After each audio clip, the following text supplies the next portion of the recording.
Hi, I'm Brett. This is Baxter, and this is Remy. He's a 15-week-old Doberman, and he's the new puppy on Doberman Planet. You guys ready to have some fun? Yeah? Let's go.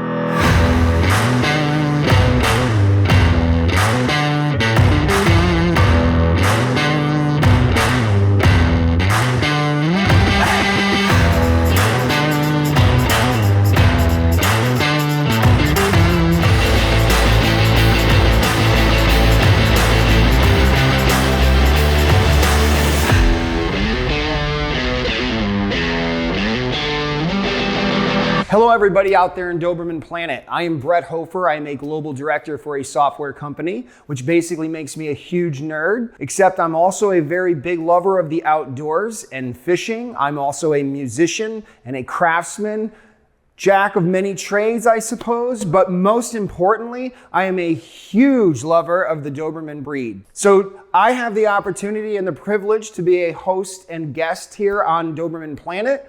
And I will introduce you to first my red American Doberman Pinscher. His name is Baxter. And you will also meet a new member of my family, which is a 15-week-old male black and rust European Doberman. And his name is Remington, and we like to call him Remy. We are here on the Gulf Coast of Florida, ready to take these dogs onto a wild set of adventures and hopefully share a lot of those journeys with you guys. Whether we're going out and deep sea fishing out on the Gulf, or we're going freshwater fishing here on the inlands, or we actually take the Jeep out to the Wilderness Preserve, we go downtown into Tampa Bay area and start introducing the two Doberman Pinschers into dog-friendly restaurants and see people's reactions, who knows? But we are ready to adventure. Now the home environment here that the dogs roam in is around 5,600 square feet. I have about 1.5 acres of land and 6-car garage. Dogs love to roam and never know what they're gonna get into, but since they're like kids, a lot of times we try to protect things around the house and close off certain doors. But as many of you know, these Dobermans, well, especially Baxter, is smart enough to actually open doors. That dog will try to pull slider doors open, and he does, he accomplishes that. So it's kind of a bit of a game to keep this guy, cornered. And now with the puppy, of course, we have to be very, very careful. Now this house also is littered with Doberman paraphernalia, also high-tech paraphernalia, nerd paraphernalia. As a musician, a lot of musical equipment throughout the house. So we have a cigar bar downstairs, and it's outdoors. So there's one patio outdoors, and the dogs love to just hang out outside, and you'll see neon signs. You'll see us watching Doberman Planet on TV. You'll see their walking collars downstairs. That's where they actually exit the house and run. And the whole house is like a cabana house. And so it has an entire patio surrounded by bedrooms. And a lot of times we'll open the doors and the dogs will run from the pool area through the house, all the way around the kitchen area. Now, when I first found Remy, actually I was doing searches around for Remington. And when I did this, I was on a 1.5 year waiting list with Remington. I didn't think it was gonna take 1.5 years. It was only supposed to take probably like 7 or 8 months. But then there was an issue with the mating portion, and then they found they had some other females that they were trying to breed with. And so, but as I did my search, of course, I did a lot of searching like a lot of folks out there. I gotta admit, once I watched John's video on finding breeders, the amount of things that I could have done, I didn't do, but maybe I like to say I lucked out on this one, and I found a fantastic breeder in Tampa Bay. I looked at the pictures, I watched and read all the ratings. They had incredible ratings, and so I think that really worked out well. I went down, I saw the breeder, and then the whole breeders with the new puppies, and of course it was during the COVID time when I was doing the search, but when I finally went down to actually see the dog, she had a really beautiful made out yard. She had the females that were bred there, and they were just hanging out, and there were puppies everywhere. By the time she had 2 litters at the time that I had picked up Remington, and we were playing with Remy, and we were looking at all the other puppies. There were a lot of red Dobermans. I did not expect to see that with the all black Europeans that were being bred. it was just amazing to see how many red Dobermans came out of that. And the black and tan was actually a rarity in their litters. There were only like 3 out of 11 male black and tan. So that's another thing you have to watch out for, is when you're getting on a list, even though you're on a list, if exactly what you're looking for in your particular, sometimes you have to wait another litter before you'll actually get that, or they'll say, or you could take a male red. But in this case, I wanted to wait. And so in this case, I got the pick of the litter. I wanted the biggest black and rust Doberman male that was in the litter. And it happened that when I waited one more litter, I got the first puppy, and that is Remington. Now, I also was concerned about what they are talking about now, which is that you would get 2 males. And certainly I did a lot of research on that, and I actually talked to the breeder well in advance that I had these concerns, and should I be concerned? And, of course, she had asked me, well, how is your current Doberman? And in this case, my pansy Doberman, Baxter, is just so sweet. And I socialized Baxter since he was a puppy. I used to bring him downtown. I bring him out to lunch. I hang out at the restaurant with him. I walk him all around a very dog-friendly town where other dogs are. I bring him to the dog park. I said, he's a fantastic dog. He's loving, and he's never shown any signs of aggression.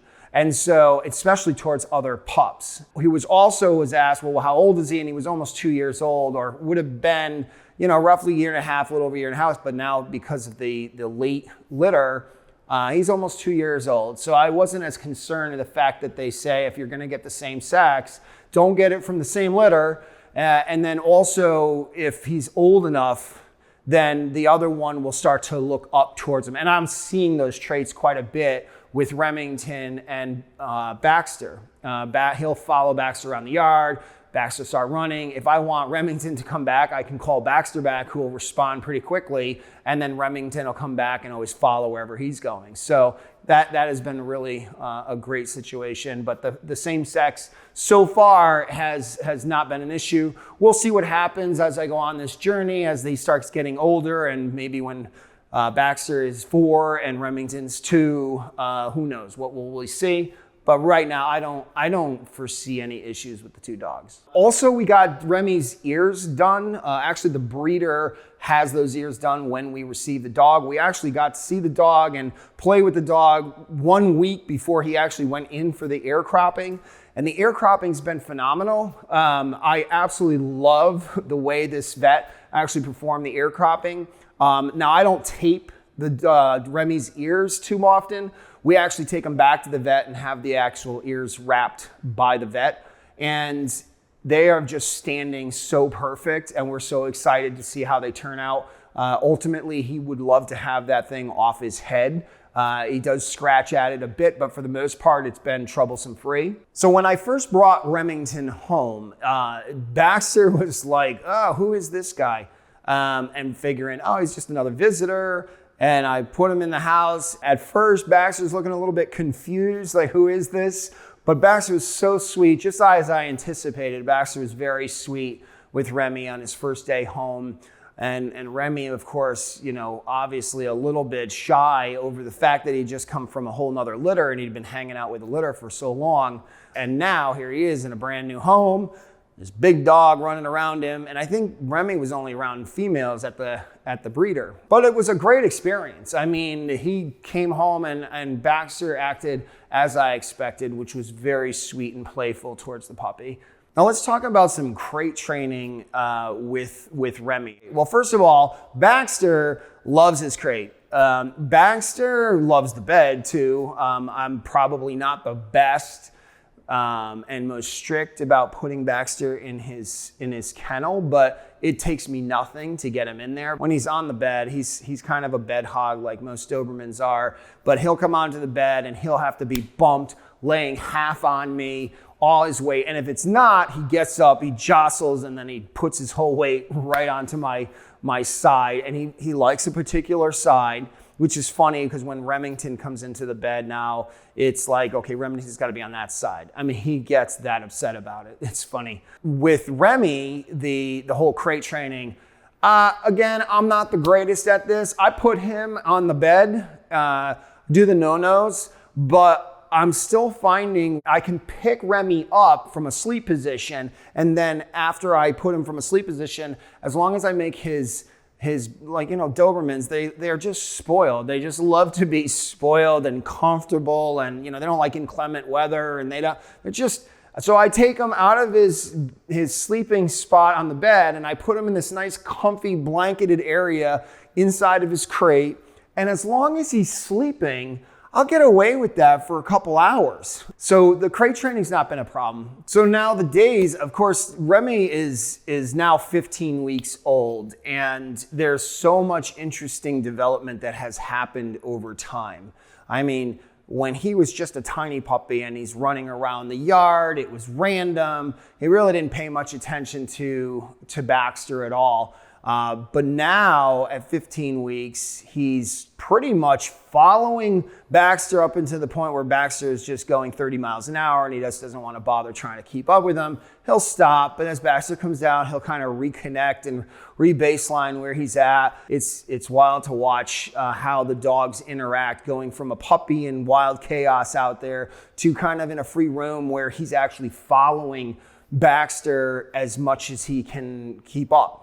So handling Remy throughout the day has been pretty easy. I mean, I work at home. I have Lisa here. I have my kids here. My dad is here. The dogs pretty much do their own thing on one side of the house. I do actually let them come sometimes into my home office and hang out. But as I get off of video calls or do different things where I take a break or I'll take a walk, I'll always just pick them up and walk them outside, or I'll run them out into the yard. So I actually have a thigh collar for Baxter, and I keep track, and he runs at around 35,000 to 40,000 steps are recorded per day. So as far as Remy is concerned, Remy will follow him as far as he can, and as long as there's kind of like this inner perimeter for Remy, that if Baxter crosses into the inner perimeter, he'll bother to go and actually connect up with Baxter until he leaves that perimeter. And that'll be it for him, but I foresee him starting to run the same thing as Baxter is doing.